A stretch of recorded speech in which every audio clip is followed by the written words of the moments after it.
Sabi good morning. Good morning, viewers. Good morning, viewers. Good morning, mga anak ko. Oh. Ayan.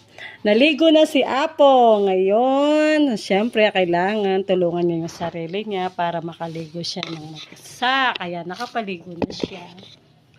Kaya, inom na siya ng gamot ngayon. Kasi nagtatrabaho yung anak niya. Wala siyang katulong ako.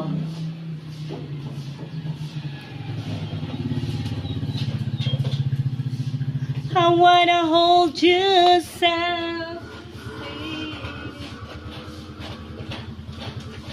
wanna hold you. Sige, naman mo no din. O, paninayin may pa ini o para kimbiti.